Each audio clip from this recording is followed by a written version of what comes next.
It is too hard to save money while having kids. Using a credit card is bad. Are there any smart investment strategies? Well, money isn't just the cold, hard numbers we encounter in our daily lives. It carries with it a tapestry of intriguing tales. Discovering these captivating nuggets of information might just alter your perspective on finances and prove invaluable during your next trivia night. While you'll often encounter discussions about algorithms, strategies, and percentages, money is also intertwined with warm, fuzzy emotions. The so-called golden rules of investing, or 10 tips of saving, may be handed to you, but here's the unvarnished truth. Personal finance is just that personal. What works for your friend might spell disaster for you. This is why mimicking their stock picks or property investments often leads to calamity. Your financial journey requires its own distinct roadmap. It's worth noting that seasoned financial experts dismiss these money myths, and it would be wise for you to do the same. Whether you're seeking ways to trim your expenses, pare down your budget, or simply learn some financial hacks to bolster your savings, keep in mind these phrases that true money mavens would never utter when making astute financial decisions. It's too expensive to save when you have kids. Even though having children means many new expenses from childcare to medical bills to extra groceries, that doesn't mean it's safe to stop saving money. Having kids who depend on you means you have even more reason to build up savings and create financial security for now and in the future. Finding extra room in your budget may seem impossible when you have kids, but there could be areas in your monthly spending where you're wasting money without realizing it. Never use a credit card. You might find the odd personal finance personality that recommends avoiding credit cards in favor of debit cards.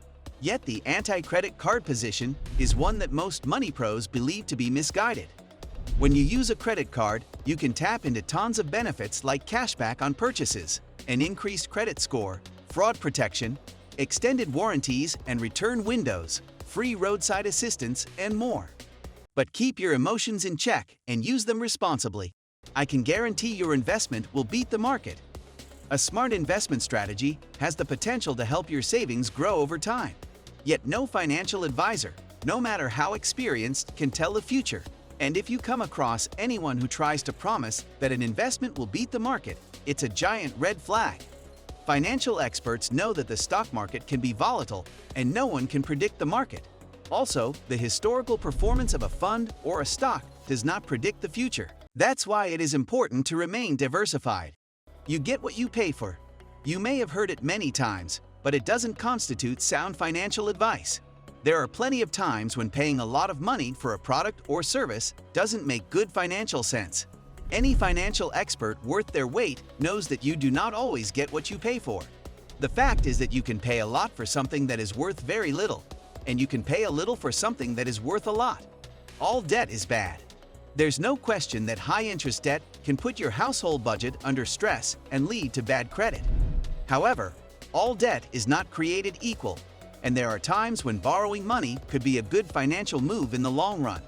Debt is a very valuable tool that can unlock financial flexibility, and more importantly, can enhance your returns if used for the right purposes. Debt tied to an asset that is income-producing or has the ability for capital appreciation is one of the most powerful things you can do with your money.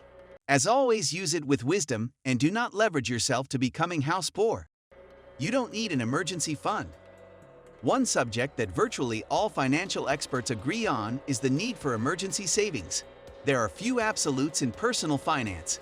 Because personal finance is personal, however, the emergency fund is one of the few exceptions. With inflation, high cost of living increases, and life in general, it's important to have at least 1 month's worth of expenses saved up and strive toward 3 to 6 months. Thanks for watching Simply Money. Don't forget to subscribe, like, and let us know what you think in a comment. We will see you next time on Simply Money.